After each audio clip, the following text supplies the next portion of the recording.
You don't meditate your way out of freeze. You have to mobilize first and then kind of gently settle.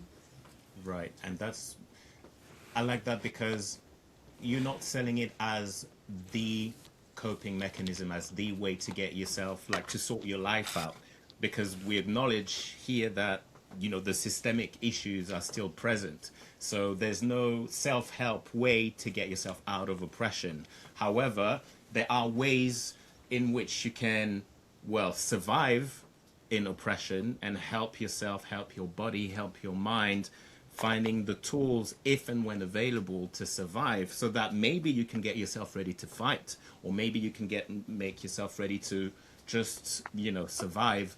But it's very important because, unfortunately, in you know, the self-help kind of guru Western philosophy, everything that were developed by indigenous people, by indigenous knowledge and wisdom, which was how to survive in hostile environment, that was presented as, this is the solution. You make it individual, and it's just a mindset thing. So, oh, you're being oppressed, you're having a terrible time at work, or you're unemployed. Why don't you just do this, just do that, just try these 3 techniques, and you're no longer going to suffer from racism. And of course, that's BS. No, and it's interesting you mentioned that, the self-help piece. I term it yoga-rific, this idea that you've got to sit perfectly still in order to meditate, that you have to wear like a matching athleisure set in order to be like practicing mindfulness the quote-unquote right way.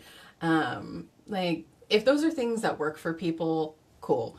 And you don't have to do it that way. There are so many, again, like, this is free 99. This costs nobody any money. I'm not selling you squeezing your hands together. You're not selling anybody squeezing your hands together.